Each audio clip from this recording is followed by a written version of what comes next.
உங்களுக்கு நிகரானவங்க அவங்க இல்ல. அவங்க கிட்ட அவங்கள எதிரியா நீங்க கட்டமைச்சு, இன்னைக்கு உங்க எதிரியவே நீங்க மறந்துட்டீங்களா என்னன்ற ஒரு சந்தேகம் வருது. இந்த மாரியான தவறான அரசியல கையில் எடுக்கிற எல்லோருமே எங்களுடைய எதிரிகள் தான். போலி அரசியலை, திரை அரசியலை, சினிமா அரசியலை, இந்த அரசியல கையில் எடுக்கிற எல்லோருமே எங்களுடைய எதிரிகள் தான். இன்னொன்னு பெரியாரை தூக்கக்கூடிய, திராவிடத்தை தூக்கக்கூடிய எல்லோருமே எங்களுடைய எதிரிகள் தான். திமுகவோட கொள்கையும், தாவேகாவோட கொள்கையும் ஒரே கொள்கைன்னு அவர் அறிவிச்சிட்டாரு ஆதவர்ஜுனா. திமுக கொள்கையும், தாவேகா கொள்கையும் ஒரே கொள்கை தான்.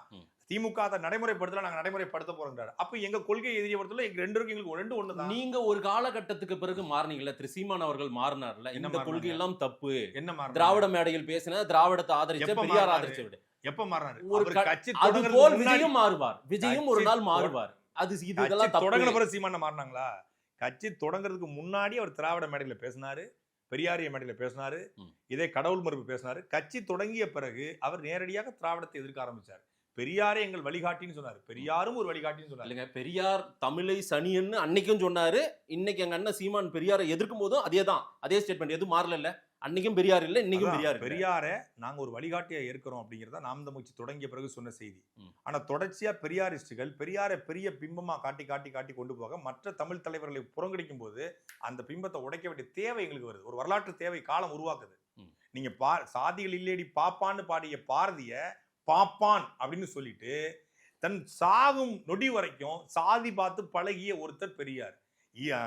கீழ்வெண்மணி படுகொலையில கோபால் நாயக்கரை கைது பண்ண கூடாது என்பதற்காக கடைசி வரைக்கும் உறுதியா நின்றவர் பெரியார். அவருக்கு எதிராக ஒரு அறிக்கை கூட போடாது பெரியவர். அப்படிப்பட்ட ஒரு பிம்பத்தை உடைக்க வேண்டிய தேவை ஏற்படுது, உடைக்கிறோம்.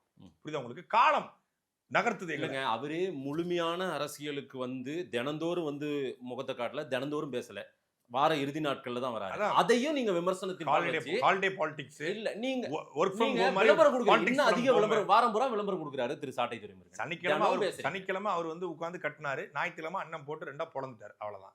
சனிக்கிழமை அவர் வருவாரு, நாங்க ஞாயிற்றுக்கிழமை உடைப்போம். That's all. நீங்க வாரம் நீங்க 2 மணி நேரம், நீங்க காலையில 10 மணில இருந்து இரவு 10 மணி வரைக்கும் நீங்க கூட்டி பெருக்கி கூட்டினா கூட 2 செகண்ட்ல 2 பொளந்துட்டு போயிருவாரு எங்காலு. நீ போட்டு நீ சீப்பா போட்ட பலனை சீப் வச்சு முடிச்சிட்டாங்கிற பார்த்த மாதிரி தான் நாங்க.